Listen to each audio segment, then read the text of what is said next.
뉴욕시가 신호위반 단속 카메라를 현행보다 4배 확대합니다. 근무 중이던 버스기사의 목을 찌르고 도주한 남성이 수배 중입니다. 뉴욕 필하모닉 오케스트라가 여름 무료 콘서트를 개최합니다. KCS가 맥도날드와 함께 시니어를 위한 AI 번역 워크숍을 개최했습니다. 아름다운 제품에서부터 아름다운 사회를 만들기까지 키스는 뉴욕에서 시작하여 현재는 전 세계 12,000명의 직원들과 함께 끊임없이 도전하는 기업입니다. 사람을 생각하고 존중하는 기업. 키스는 한인들이 사회의 주인공이 될 수 있도록 든든한 버팀목이 되겠습니다. 글로벌 뷰티 기업 키스. 시청자 여러분 안녕하십니까? 6월 10일 월요일 TKC 뉴스데스크 첫 소식입니다. 뉴욕시 신호위반 단속 카메라가 현재보다 4배 더 늘어납니다. 뉴욕주 상하원은 지난 6일과 7일 뉴욕 시내 신호위반 단속 카메라 설치 대상 교차로를 현행 150개에서 오는 2027년 말까지 단계적으로 600개 교차로로 늘린다는 법안을 통과시켰습니다. 캐시 호컬 뉴욕주지사의 서명이 확실시되는 이 법안에 따르면 올해 6월 현재 뉴욕 시내 13,250개 교차로 중 신호위반 단속 카메라가 설치된 교차로는 150개로 확인됐습니다.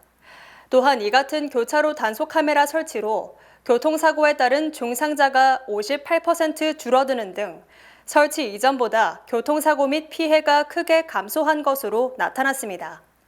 이에 따라 뉴욕시는 당초 2030년까지 시내 전체 교차로의 10%인 1,325개 교차로, 즉 현재보다 9배 단속 카메라를 늘리는 방안을 추진했으나 뉴욕주의회는 이에 절반 수준인 600개를 허용한 것입니다. 이 법안을 발의한 앤드류 구나르데스 상원의원은 신호위반 단속 카메라가 교차로 교통사고 방지에 큰 효과가 있다는 것은 반박의 여지가 없다며 다른 사람의 소중한 생명을 지키는 법안이라고 강조했습니다. 버스를 운전하던 한 MTA 운전기사가 화가 난 20대 승객에 의해 칼에 목을 찔리는 사건이 발생했습니다. 경찰은 인근 CCTV 영상을 확보하려 노력하는 등 용의자 수배에 열을 올리고 있습니다. 지난 8일 브루클린에서 근무 중이던 한 MTA 버스기사가 승객에 의해 공격당하는 사건이 발생했습니다. 60세 버스기사는 목에 칼을 맞아 인근 병원으로 이송돼 현재 치료를 받고 있습니다. 경찰에 따르면 브루클린 픽틴 애비뉴와 알라바마 애비뉴 부근 교차로 부근에서 화가 난 한 승객은 기사에게 다가가 그의 목을 찔렀습니다. 용의자는 20대로 추정되는 남성으로 회색 셔츠와 검은색 바지, 갈색 모자를 쓴 모습이 마지막으로 포착됐습니다. 경찰은 현재 인근 CCTV 영상 등 추가 자료를 확보하려 하고 있습니다. 루카스 베자라노 MTA 대변인은 사고 직후 성명을 통해 자신의 일을 수행하는 MTA 직원을 공격하는 일은 용납할 수 없다며 뉴욕시경이 범인을 찾아 정의를 구현할 것이라 믿어 의심치 않는다고 밝혔습니다. 맨해튼 매디슨 스퀘어 파크 인근에서 길을 가던 한 69세 남성이 뒤에서 접근한 괴한에 의해 얼굴에 주먹을 맞는 잔인한 사건이 발생했습니다. 경찰은 지난달 맨해튼에서 69세 남성을 대상으로 한 무차별 공격 사건이 발생했다고 밝혔습니다. 5월 20일 오전 8시 30분경 매디슨 스퀘어 파크 건너편의 6이스트 23번가 앞에서 한 괴한이 69세 남성의 뒤에서 접근했습니다. 그는 남성의 오른쪽 얼굴을 주먹으로 강하게 때렸습니다. 남성은 해당 공격으로 바닥에 엎어져 오른쪽 귀와 오른쪽 팔꿈치 등에 부상을 입었으며 이마에 출혈이 발생했습니다. 괴한은 키가 5피트 11인치 정도에 몸무게는 180파운드로 추정되며 검정색과 흰색이 섞인 운동화를 신고 도주하는 모습이 마지막으로 포착됐습니다. 한편 피해자는 인근 병원에 안정적인 상태로 이송됐습니다. 경찰은 이번 사건과 관련한 시민들의 적극적인 제보를 당부했습니다. 미국에서 가장 오래된 교향악단 중 하나인 뉴욕의 필하모닉 오케스트라가 초여름밤을 아름답게 물들여줄 무료 야외 공연을 선사합니다. 뉴욕 필하모닉 오케스트라의 여름 무료 공연 프로그램인 콘서트 인 더 파크가 오는 11일부터 16일 뉴욕시 5개 보로에서 열립니다. 이번 공연은 디디와 오스카 셰이퍼가 주최하고 일생을 음악에 바치며 미국 전역의 오케스트라를 지휘해온 윌킨스가 지휘봉을 잡으며 한국계 미국인으로 섬세하고도 강렬한 음악성으로 주목을 받는 랜들 구스비가 바이올린 솔리스트로 참여합니다. 첫 공연은 11일 브롱스 벤코트랜드 파크에서 펼쳐지며 이후 12일 맨해튼 센트럴파크의 그레이트론, 13일에는 퀸즈의 커닝햄 파크, 14일에는 브루클린 프로스펙트 파크에서 오후 8시에 공연이 펼쳐집니다. 또한 16일에는 스태튼 아일랜드의 세인트 조지 극장에서 클라리넷, 오보에, 바이올린 등으로 구성된 실내 오케스트라의 공연이 펼쳐집니다. 11일부터 14일까지 야외 공연에서는 베토벤의 에그몬트 서곡, 랜들 구스비가 연주하는 맨델스존 바이올린 협주곡 2단조, 엘가의 젊음의 지팡이 서곡 등이 연주됩니다. 또한 뉴욕 프리미어 카를로스 사이먼의 포 블랙 아메리칸 댄시즈와 필하모닉 오케스트라의 아주 어린 작곡가인 데이비드 라이트와 달리아 샤만의 곡들도 연주되며 색다른 재미를 선사합니다. 끝에는 아름다운 불꽃놀이가 밤하늘을 수놓으며 공연의 피날레를 장식할 예정입니다. 16일 실내 공연에는 레베카 클라크의 클라리넷과 비올라를 위한 전주곡 알레그로 파스토랄레, 모차르트의 오보에 4종조 등이 연주될 예정입니다. 필하모닉 오케스트라의 이번 무료 공연은 누구나 관람이 가능하며 자세한 소식은 뉴욕 필하모닉 오케스트라 홈페이지에서 열람할 수 있습니다. 뉴욕 한인 봉사센터가 영어가 장벽이 되어 어려움을 겪는 시니어들을 위한 AI 번역 워크숍을 성공적으로 개최했습니다. 맥도날드의 새로운 스윗 커넥션스 캠페인의 후원으로 진행된 이날 행사는 KCS 베이사이드 소재 커뮤니티 센터에서 20여 명의 시니어와 한국어가 서툰 젊은 2세대들이 함께 참여해 큰 호응을 얻었습니다. KCS는 이번 워크숍에서 시니어들이 손자, 손녀들에게 보낼 메시지를 녹음하고 이를 바로 영어로 번역해 빠르게 발전하는 AI 기술의 놀라운 모습을 함께 지켜보는 시간을 가졌습니다. KCS 직원과 청소년 자원봉사자들은 비영어권 한국 노인들에게 AI 웹사이트 사용 방법을 시연하며 직접 체험할 수 있도록 도왔습니다. 시니어들은 그 자리에서 손자, 손녀들에게 보낼 비디오 메시지를 녹화하고 자신이 유창한 언어로 말하는 모습을 보며 놀라움을 표현했고 논시후를 적시기도 했습니다. 맥도날드의 스위트 커넥션 캠페인은 G세대 손주가 찍은 영어 영상을 조부모의 모국어로 번역해줄 뿐 아니라 그 반대도 가능합니다. 할머니와 할아버지의 언어로 된 영상을 영어로 바꿔줄 수도 있습니다. 이러한 독창적인 기능을 적극 홍보하기 위해 맥도날드는 미전역에서 노인들이 많이 찾는 매장을 선정해 이곳에서 워크숍을 열고 영어를 못하는 할머니와 할아버지 등이 이 툴을 활용해 손주들에게 영상 메시지를 보낼 수 있도록 가르쳐 드릴 계획입니다. 최근 실시된 여론조사에서 전국적으로는 트럼프가, 경합주에서는 바이든이 각각 1%포인트로 앞서는 등 사실상 우위를 점치기 힘든 박빙 대결을 펼치고 있습니다. CBS와 유거브가 지난 5일부터 7일까지 전국 유권자 2,063명을 대상으로 여론조사를 실시한 결과 50%는 트럼프 전 대통령을 지지한 반면 바이든 대통령은 49%로 트럼프가 1%포인트 차로 앞섰습니다. 하지만 애리조나와 조지아, 미시건, 네바다, 노스캐롤라이나, 펜실베이니아, 위스콘신 등 경합주에서는 전세가 역전, 바이든이 트럼프보다 1%포인트 높았습니다. 이 조사에서 트럼프의 유죄 판결에 대해 55%는 고려 요소가 아니다라고 답한 반면 주요 고려 요소라는 답변은 28%, 약간 고려 요소라는 답변이 17%로 대선에 영향을 미치지 못한다는 답변이 많았습니다. 대선 이슈가 무엇이냐는 질문에 대해서는 81%가 경제를 꼽았고 인플레이션이 75%, 민주주의가 74%, 범죄가 62%, 남부국경 미립국이 56% 등이며 트럼프의 유죄 판결을 꼽은 사람은 28%에 그쳤습니다. 특히 트럼프 지지자 중 71%는 유죄가 고려 요소가 아니다라고 답변, 맹목적인 지지를 보였습니다. 또한 흑인은 바이든 지지가 81%로 압도적으로 높았으며 여성은 바이든 지지가 54%로 트럼프 지지 45%보다 많았으며 무당층도 바이든이 50%인 반면 트럼프는 48%였습니다. 반면 트럼프 전 대통령은 65세 이상 유권자의 58%, 고졸이하 백인의 64% 지지를 받았습니다.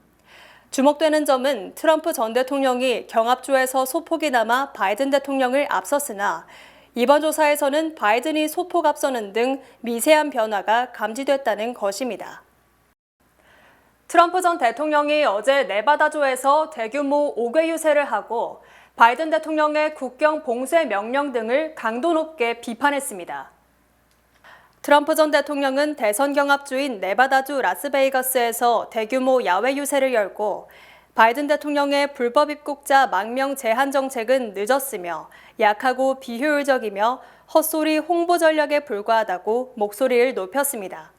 트럼프 전 대통령은 지난 4년간 부패한 바이든은 미국 역사상 어느 때보다 많은 불법 외국인이 들어오도록 했다며 그들은 미국을 파괴하고 있고 상상할 수 없는 짓을 하고 있다며 그들이 미국의 구조를 바꾸고 있다고 비판했습니다. 특히 바이든 정부가 창출한 일자리의 100%가 불법 외국인에게 돌아간다며 바이든 정부가 미국의 모든 노동자를 상대로 전쟁을 벌이는 꼴이며 가장 큰 고통을 겪는 사람은 흑인과 히스패닉이라고 주장했습니다. 트럼프 전 대통령은 국경이 뚫렸고 금리는 높고 세금도 높기 때문에 바이든이 정상적으로는 선거에 이길 수 없으며 선거에 이길 수 있는 유일한 방법은 속이는 것이라고 말했습니다. 또한 바이든 측이 연방검찰을 무기화했다며 나를 아무 이유 없이 기소할 때 완전히 새로운 상자가 열렸다며 유죄 판결 직후 소액 정치 후원금이 본물처럼 쏟아져 들어왔음을 강조했습니다. 또한 트럼프 전 대통령은 여론조사에서 높은 지지율을 보이고 있으며 그것은 조작하기에는 너무 큰 격차라고 지적했습니다. 최근 취업 희망자 4명 중 1명은 어머니나 아버지와 함께 면접 장소에 나타나는 경우가 늘고 있습니다. 직장 이력서 사이트 resumetemplates.com이 Z세대 취업 지원자 1,500명을 대상으로 설문조사를 실시한 결과 약 26% 정도가 부모를 모시고 면접을 했다고 응답했습니다. 그리고 약 70%에 달하는 Z세대 취업 지원자들이 취업 신청서를 작성해 완성시키는 과정에서 어머니나 아버지의 도움을 받는 것으로 조사됐습니다. Z세대 취업 지원자들 중에서 거의 절반 정도는 어머니나 아버지의 이력서 작성 능력이나 인터뷰하는 요령 등이 자신들보다 낫다고 생각했습니다. 결국 Z세대가 부모의 도움을 받는 것은 그만큼 취업 가능성을 높이기 위해서라는 설명입니다. LA타임즈는 8일 사설에서 이력서 작성이나 면접에서 Z세대가 부모 도움을 받고 있는 현상이 코로나19 팬데믹 후유증이라고 분석했습니다. 거의 3년여 동안이나 계속된 팬데믹은 Z세대에게 세상과 단절이라는 결과를 낳았다고 주장했습니다. 최대한 대면을 피하고 원격에서 일처리를 하는 것이 기본인 시대를 가장 중요한 시기에 3년여를 겪은 Z세대는 사회화가 서툰 것이 당연한 결과라고 덧붙였습니다. 또한 사설을 쓴 칼럼니스트는 Z세대를 조롱하기에 앞서 이들이 겪는 어려움을 공감해주고 좋은 가르침을 해줄 수 있는 멘토의 역할이 필요하다고 지적했습니다. 은퇴 후 뉴욕과 뉴저지에 살기 위해서는 최소한 $50,000 이상이 필요한 것으로 조사됐습니다. 대출주선업체 랜딩트리가 발표한 2024년 주별 노후 생활 비용 보고서에 따르면 은퇴자가 뉴저지에 살기 위해서는 월 $4,638, 연 $55,660만 달러가 필요한 것으로 조사됐습니다. 이는 하와이 연 $56,757, 캘리포니아 연 $56,597에 이어 전국 50개 주 중 세 번째로 많은 돈이 드는 것입니다. 뉴욕주는 월 $4,348, 연 $52,181가 필요해 4위의 매사추세츠주에 이어 5위에 랭크됐습니다. 반면 생활비가 가장 저렴한 곳은 웨스트 버지니아주로 연 $33,388였고 아칸소와 미시시피주 등이 뒤를 이었습니다. 뉴욕주는 월 평균 주거비가 2,441달러, 식비가 655달러, 교통비가 733달러, 의료비가 217달러, 오락비가 240달러, 개인관리비가 63달러로 집계됐습니다. 또한 뉴저지주는 월 평균 주거비가 2,728달러로 뉴욕주보다 약 15% 정도 높았습니다. 특히 뉴욕주 은퇴 생활비는 지난 2021년보다 8.4% 올랐으며 뉴저지주도 2021년보다 약 4,600달러 상승했습니다.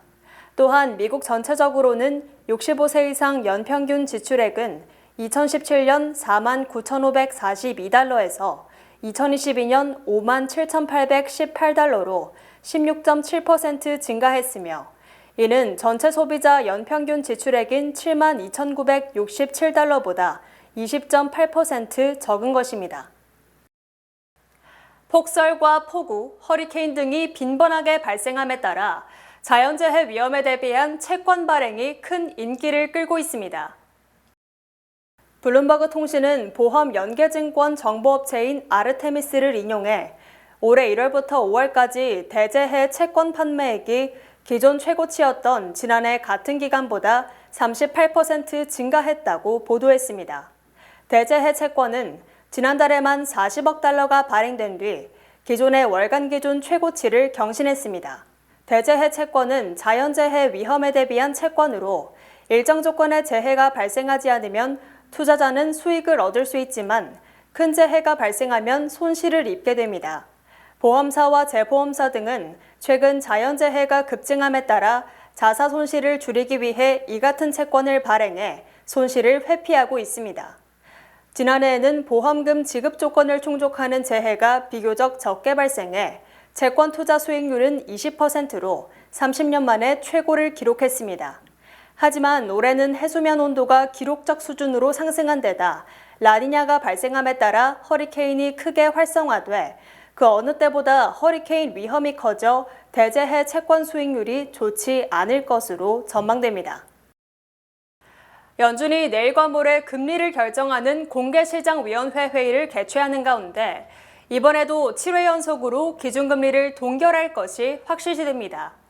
블룸버그 통신 등은 금융시장은 연준이 내일과 모레 개최하는 연방공개시장위원회 회의에서 기준금리를 현 5.25%에서 5.5%로 동결할 것으로 전망했습니다.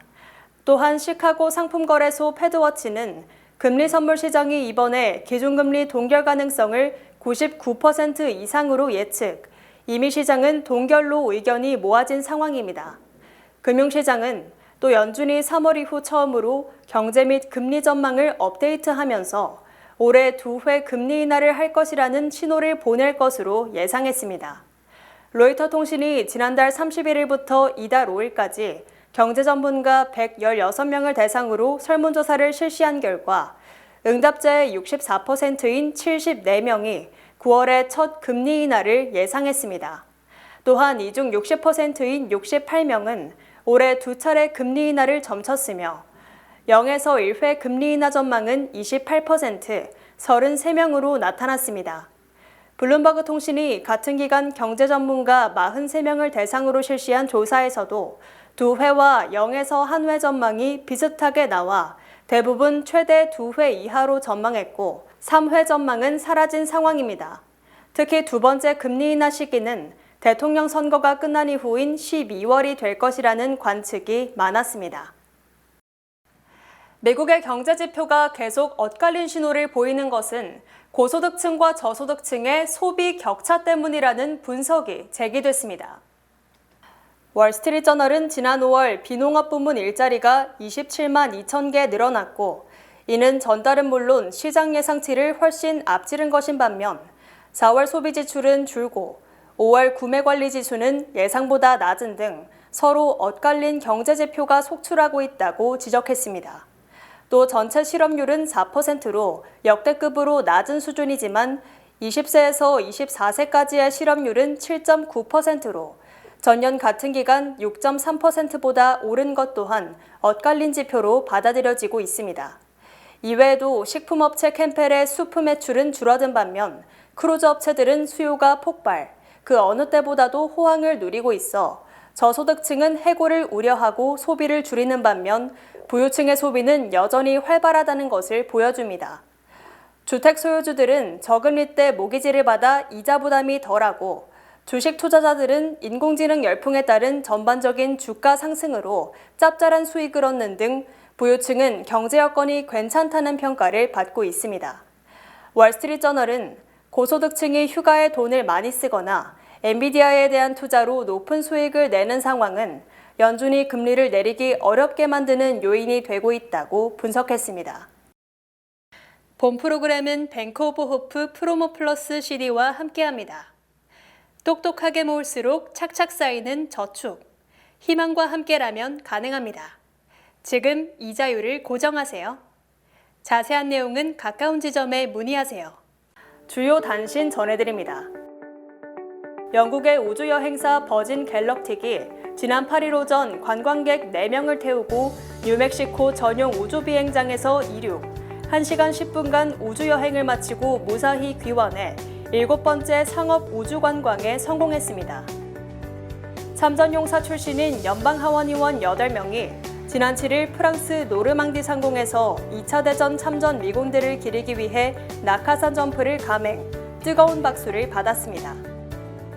뉴욕시경 소속 27세 경찰이 지난달 17일 뉴저지주에서 운전 도중 다른 운전자에게 권총을 발사해 지난 7일 1급 살인미수 혐의로 체포, 기소돼 또다시 경찰 자질 문제가 논란이 되고 있습니다.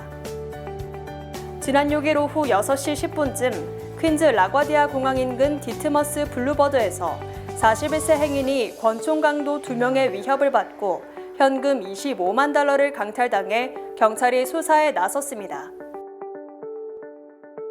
백만장자인 투자은행 고위 임원 조나단 카예가 지난 8일 밤 브루클린 파크슬로프의 길거리에서 2명 이상의 여성을 무자비하게 폭행하는 동영상이 인터넷에 공개돼 500만 명 이상이 이를 시청했으며 경찰이 수사에 나섰습니다. 퀸즈 엘머스트 주민 60여 명이 어제 난민 쉘터인 코트야드 메리어트 호텔에 경찰에게 권총을 발사한 불법 이민자가 거주하고 있어 커뮤니티의 범죄가 우려된다며 쉘터 폐쇄를 요청하는 시위를 벌였습니다. 기아자동차가 앞좌석 파워시트 과열에 따른 화재 위험으로 지난 2020년부터 미국 시장에 판매된 텔루라이드 46만 3천 대를 리콜합니다. 닥터페퍼가 미국 탄산음료 시장에서 부동의 2위인 펩시콜라를 제치고 0.03%포인트 차이로 시장 점유율 2위에 올랐습니다. 날씨 전해드립니다. 화요일인 내일은 대체로 맑겠습니다. 낮 최고 기온은 76도, 최저 기온은 62도입니다. 해 뜨는 시간은 5시 23분, 해 지는 시간은 8시 27분입니다.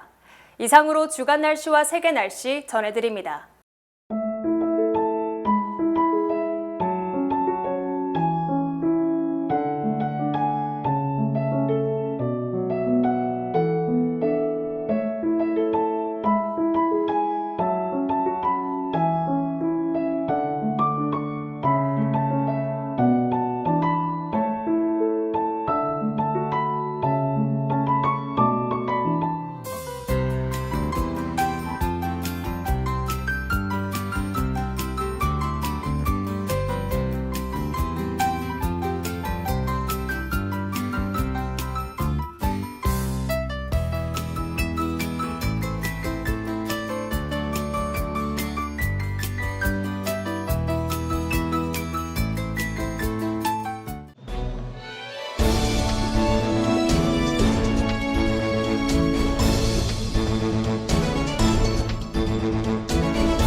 이상으로 6월 10일 월요일 TKC 뉴스데스크 여기서 마치겠습니다.